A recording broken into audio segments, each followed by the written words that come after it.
crashed out because I went to the other partners to formalize your sabbatical from the firm. Sabbatical? You forced me out of my firm, and you're calling it a sabbatical like I'm in a Buddhist temple meditating. Okay, wait a minute. First of all, it's my firm. Second of all, I did not force you out, okay? I simply want you to take a beat and wait for all of this mess with Gary to die down. Will you represent Penelope Williams or not? Yo, what's good, everybody, and thank you for tuning in to another Tyler Perry Sistas review. If this is your first time coming to my channel, welcome. If you are a returning family member, then you already know what it is and what it always will be. Be sure to like, comment, share, subscribe. Tell somebody to tell somebody if you choose to, but if not, just sit back, relax while we get into this messy thing. I just want to go ahead and apologize. I done came down with some kind of cold, so I sound congested and stuffy, but I still got to do what we got to do. Now, this is the sneak peek for episode 13 between Andi and that darn Robin. Rockin' Robin. Tweedledee. So, basically, Robin is telling Andi that she was acting like a spoiled brat by lashing out when all he was trying to do was help her simple ass. That's basically what he was saying. Now, what's interesting is we do find out in this scene that it was indeed Robin who went to the other partners to formalize Andi's sabbatical, meaning, yeah, it was temporary at one point, but now you don't have a choice, which in my opinion was a great idea. Andi can't really represent anyone at the moment due to the attempt on Gary's life and her being looked at as a possible suspect. So her just taking a chill pill, or as he said, a beat, would do Andi some good. But no, she's just Miss Busybody in more ways than one. But she just Miss Busybody and she can't keep her tail still. Now, it's also evident to me that Andi got beside herself and forgot who she was talking to. She tells Robin that he forced her out of her firm, and Robin immediately corrects her and lets her know, no, Miss Lady, that's my firm. I said, Robin, you better tell her, I know that's right. That's your firm, and she need not be forgetting. Because Andi acted like Gary ain't the only one with amnesia. Because, ma'am, you don't have a firm.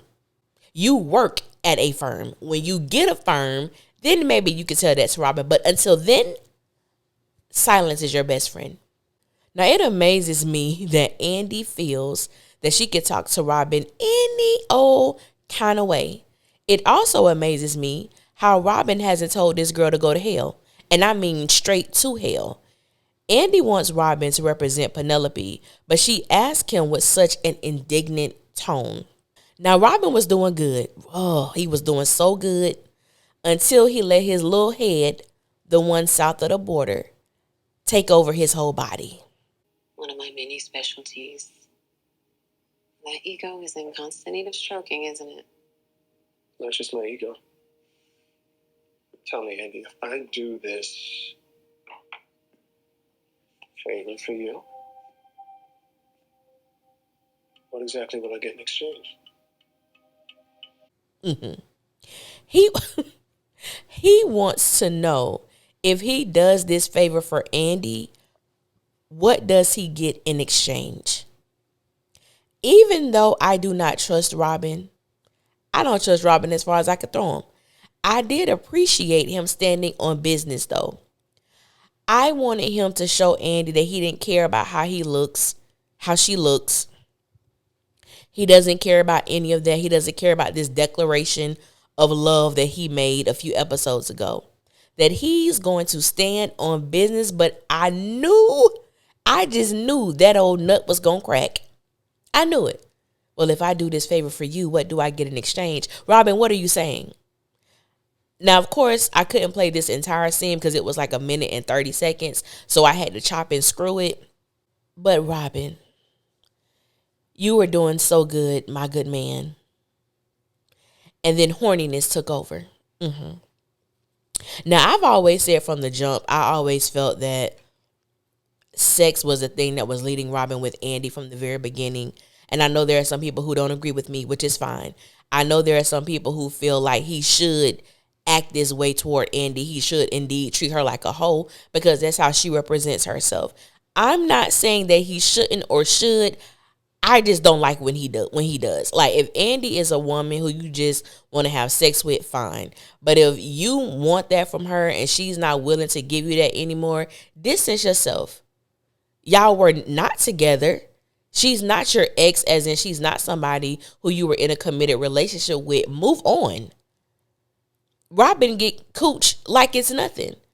So I'm not understanding like what's so compelling about Andi that just has him head over heels in love. It just doesn't make sense to me. But yeah, this was the little sneak peek that we saw with Andi and Robin. Honestly, I'm done with them. I'm through with them. Let her know what you came there for. If she's not gonna do it, move on. If you're not gonna represent Penelope, which we know your simple ass is, then move on. But you're doing it because you want sex, which I have been saying has been his MO from the very beginning. Well, that's all I got, y'all. I got another sneak peek video coming with Fatima and Zach. A lot of people have sent me this to get my thoughts on it. And boy, do I have some thoughts. So I want to thank you guys for listening. Until next time, I will holler at y'all later. And y'all be safe out there. One.